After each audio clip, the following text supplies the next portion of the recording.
Some crap I've picked up since finding out my now ex-wife was cheating on me. Hey all.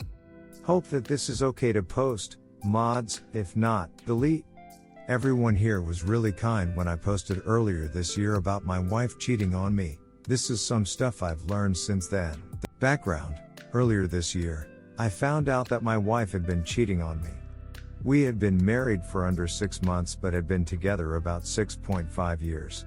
I'm now in my early maybe mid-30s, she's 2.5 years younger than me. We met when I was in grad school and had been living together just shy of 4 years when I found out. When I say just shy of, we had already re-signed the lease, even though she was cheating on me already at that point. Some people. Divorce was finalized about 6 weeks ago. It took quite a while to get a court date. I get it that not all of this will apply to everyone. We had no kids, didn't own a home, and we were only in the beginning of combining our finances. So, as my lawyer said, it was really easy to unwind on a legal level. I get that if these don't apply to you, my advice might not either. Anyway, here's some crap I've learned about myself, and all that, and advice I wanted to share. If it's at all possible, get a therapist. I know not everyone can afford one or trust them. I had a little trouble with that since my ex's was a therapist. Still, if it's possible, get one. A lot of what she said is pretty no-duh type stuff, but it's really helpful to have someone else say those things and really validating. Some of it was even having me make a list of things I like about myself, or what I want to do that I couldn't before. Some of it is having someone to rant to about my day and give me feedback. I know I'm paying my therapist, but to me, that is still really validating compared to my friends and family members who have been super amazing, but kind of have to like me. Having a stranger tell me I'm not nuts for my thoughts is really nice. On top of that, I was journaling for a while and that really helped. I was able to have mean-spirited angry thoughts and get them out and not have to really think about them and stew. I still ought occasionally, but less so recently.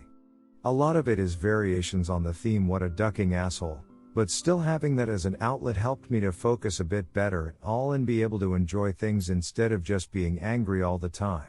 If you're like me, and lose a lot of sleep when you find out about the infidelity, use it for something. Maybe that's Duolingo. Maybe that's watching TV. I spent a lot of my sleepless mornings and nights deleting pictures of my ex from my phone, Google Photos, etc., so I wouldn't accidentally have to see them. I also put all the pictures from our vacations and stuff in one folder on my computer so it won't be a surprise. Do stuff for yourself. Watch the TV you want. Read a book. Go to bed when you want. Whatever your ex got in the way of, make those changes. You're going to be changing your routine some amount anyway, might as well try to do it in a good way that improves your life. Or at least doesn't duck it up more, see below. Ask your therapist for tips maybe. Don't hit your vices too hard. It can help a bit right away, but not necessarily long term. You are not dumb for not knowing. Don't beat yourself up. My ex was sleeping with a coworker. She seemed to be working late a lot but said she was getting more hours and seemed happy about it. She straight up lied to my face a lot for weeks if not months. The week before I found out, we had seen my parents and hers and talked about doing our postponed honeymoon, future plans to buy a house, etc. Cheaters are gonna lie, and assuming the best of your partner doesn't make you dumb. There are some things you'll never know, and you can only obsess about them so much. My ex said it had only been going on for a month or two, but she'd been talking to this coworker before that. I'd like to believe it, but I will never know if that's true or she'd cheated in the previous 6 years. I'm done driving myself nuts over it. Be kind to yourself. Admit that there were probably some reasons you loved your ex. That is okay. I was a big drinker when I met my ex. She was sober. I really was able to get my drinking under control and pretty minimal thanks largely to her, cause I felt like I should for us to be together. I don't know that would have happened otherwise. I can be honest that was a good thing that was a result of our relationship.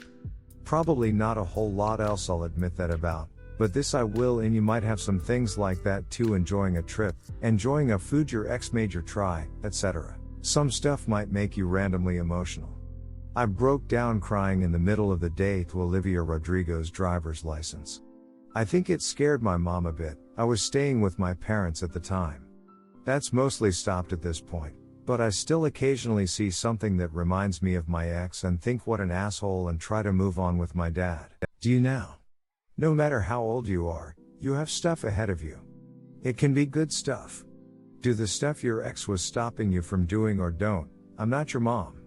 Cook food they hated, listen to bands they didn't like, etc. You have a lot of living left to do. Enjoy the crap you don't have to do too. My ex-in-laws could be difficult, I no longer have to see them.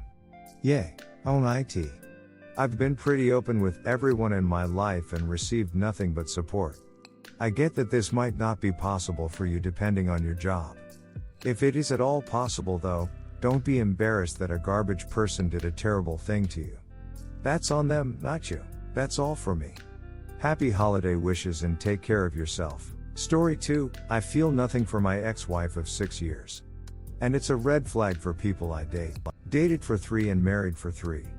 Found out that she has been cheating on me for about 2 or even 3 years. I am not an emotional person, so when I found out, I immediately separated from her and am currently going through the process of divorce.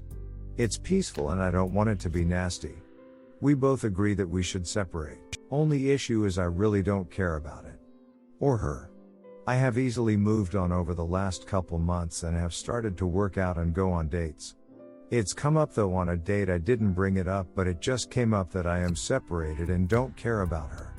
I got things like, after 6 years, aren't you a little heartbroken? And I feel like my rapid recovery is actually a red flag. I responded with, I refuse to get cheated on, I have self-respect and I deserve better, so it's easy for me to remove her and move on. Is it really that odd for someone to move on after only 2 months? I feel like I was able to move on after the first couple hours of finding out about the affair. Story 3, my GF says her ex is the one who got away. This came as a shock to me, honestly. We have been dating for 2 years and living together for 6 months now. And honestly it's been going great. We have very good communication, we gel together both physically and emotionally, and our future goals also align. So this conversation just hit me out of the left field. My GF's best friend came to visit us for the weekend and I have been confined to my room for the most of weekend to give them time to catch up. On Sunday after having lunch I went to our bedroom and did what most of us on a Sunday afternoon after having a heavy lunch, sleep. Now our bedroom has the terrace garden attached to it. When I went to sleep my GF and her friend were sitting in the living room and talking. I think at some point of time they decided to move to the terrace garden. I was still lying down in bed after being up, so I don't think they knew I was no longer asleep. My GF's friend obviously knew her ex too and they were talking about him. Her friend was joking that if only my GF could tame his wild spirit they would have been together, and my GF agreed and said if he only became more loyal towards her she would not refer to him as the one who got away. They both laughed at this point. They started talking about other things at this point. Now obviously this conversation left a very bad taste in my mouth, but I have not yet talked to my GF about it. How do I approach this conversation with her? Or do I just ignore that I heard anything? I would really like some advice here, please. Redditor's reactions. Redditor 1, it's going to stick with you forever. Talk to her. Your feelings matter. Redditor follow-up, you have to speak with her. That said, if your recount is accurate, and this will be hard to keep in mind, BC of emotion, keep in mind that the conversation ended, shifted and didn't seem to dwell. There's a big difference between someone saying if I hadn't, implying they are the main reason for the failure, and if I could have changed. BC most learn, over time, you cannot change another person. Redditor 2, calmly relay what you heard and ask for an explanation. Guessing at the attachment behind those words will eat you alive. Redditor 3, I read this a bit differently than most everyone here. This was a conversation between 2 close friends, so a lot of nuances are lost on you as outsider. She can be hyperbolic, exaggerated, but her GF understood exactly what she's trying to say. I also read this as her saying the ex was the love of my life, keyword being was. Also, usually when people say if only one thing was different about him or we would have been together, what they don't tell you is that there were a lot more things that are wrong. And clearly you can't make it work when multiple things are wrong with a person. You're in her life for a reason, so don't get insecure. BC of an offhand remark, talk to her and believe her. Redditor follow up, I also see the conversation differently. When they both laugh after the one who got away makes me think that statement was disingenuous. But the only way to know anything is to talk to her. Redditor 4, tough pill to swallow. Talk to her when you're ready. Damage is already done though. Redditor follow up, if only one thing was different about him we would have been together has the same cadence as the sarcastic saying other than that, how was the play Mrs. Lincoln? That's how I interpreted the conversation. In reality that one thing is a big deal and a deal breaker. They were joking and laughing about it, it was likely said sarcastically. Redditor 5, her friend was joking that if only my GF could tame his wild spirit they would have been together and my GF agreed. You could mention that you couldn't help but overhear what was said, she'll give you an explanation that would assure you in some way and you could move on from that. Redditor follow up, if she was wishing he was more loyal to her it's likely he didn't want her in the first place. Redditor 6, 1. She did not bring up the ex. The GF brought up the ex. When this happens in a long conversation, you joke about it and move on. If she stopped and cried then you should be worried. 2. I have a one who got away but am so glad I didn't catch him. Fun bits don't mean they are relationship material. She lives with and loves you.